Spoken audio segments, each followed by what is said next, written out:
Good day, everyone at Embassy Direct.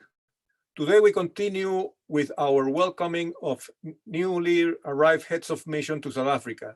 Today with the pleasant presence of Ambassador of the Republic of Panama to South Africa, His Excellency Ricardo Silen. Before we start, quick fun facts about my country actually. And it's the fact that it's so narrow that you can actually, in less than 2 hours, reach from one end to the other of the oceans. You can be having a breakfast in the Pacific Ocean and have your lunch at the Caribbean side. Also, the so-called Panama hat is actually made in Ecuador. But let's say hello to our guest today, Ambassador Silen. How are you, sir? Hello, Rodrigo. How are you? Thank you for having me today. It's a pleasure for me to be part of this webinar today. Thank you very much.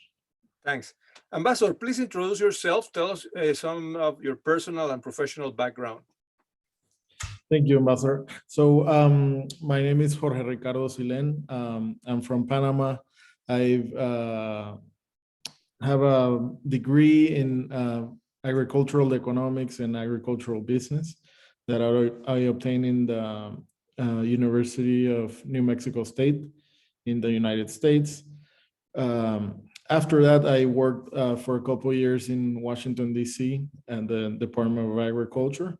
And then I went to Panama, where I've been working before coming here in the real estate development business. I was a commercial manager in charge of all marketing and sales of a real estate development company. Great. So as Panamanian ambassador, what are your plans during your mission in South Africa?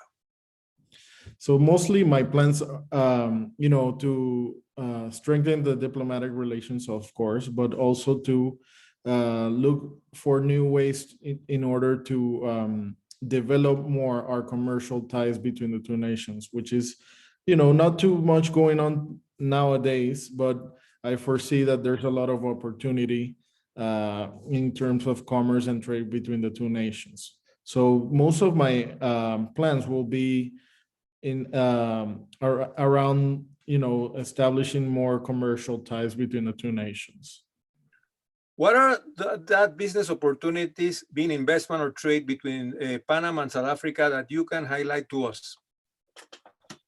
Well, currently, there's a lot of opportunities for South Africans to establish business in Panama, because we have new laws that attract foreign investment and foreign migration. For example, we recently established a law for people who can telework, where they could be in Panama with a temporary visa of up to 18 months.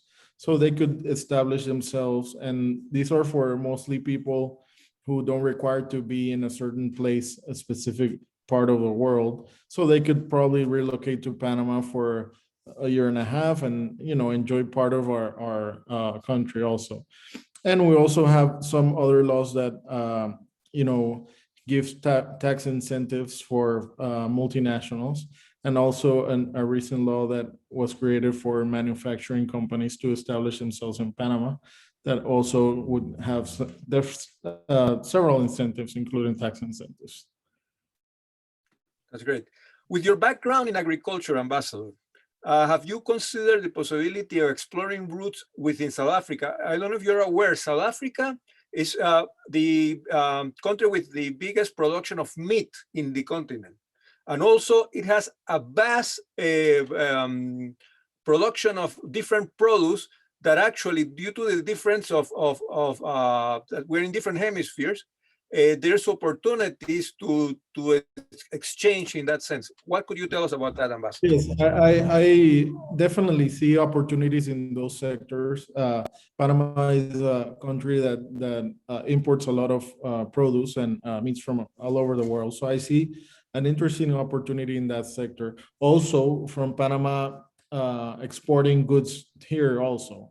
We have a strong, for example, strong poultry sector, which could easily export poultry products to South Africa. We have excellent coffee, which is one of the most well-renowned coffees in the world. Meat products, not we don't offer too much currently to the world, but there's definitely specialty products that we can offer that grow in our country that don't grow anywhere else. So it's part of my goals in terms of commerce to also include agriculture between the two nations. So I foresee a lot of cooperation. There's a lot of advanced technology here that could be adopted back home, and also terms of cooperation with institutions or universities that could help us develop that sector in Panama as well. Yes. Likewise, Panama has lately developed a lot in the mining area, specifically with copper and gold. I understand that South African companies actually have been involved in some of that exploration. What can you tell us about that? Yes, definitely. So now the copper mine, Cobre Panama, started operating.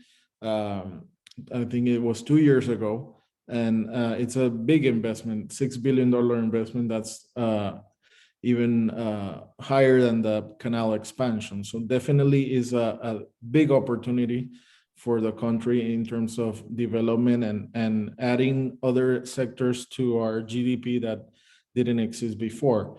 There's other mining concessions that haven't started operating. So I think there could be a lot of interest in those other concessions to be developed, which are in the exploration phases. And also, I've known from the company Cobre Panama that they are also looking into expanding their operation in Panama. So that will attract a lot of expertise from countries with high developed skills in mining, such as South Africa. So I foresee a lot of South Africans moving to Panama also to work in these mines as expats. I think there's an interesting market in that area. Tell me, what is Panama's offer as a tourism destination that you can share with South Africans? Well, Panama has some of the best beaches in the world. I mean, the Caribbean, you have, like you mentioned at the beginning of this interview, that you could be in two oceans at once and within one day. So you get the best of the Caribbean and the best of the Pacific. Also, in terms of rainforest, we have a lot of ecotourism. And within the city, you have a world-class city with great infrastructure, great hotels. So it's very attractive for foreigners to come because you'll find everything you need in Panama. And do South Africans require visa to travel to Panama? And what would be the length of stay?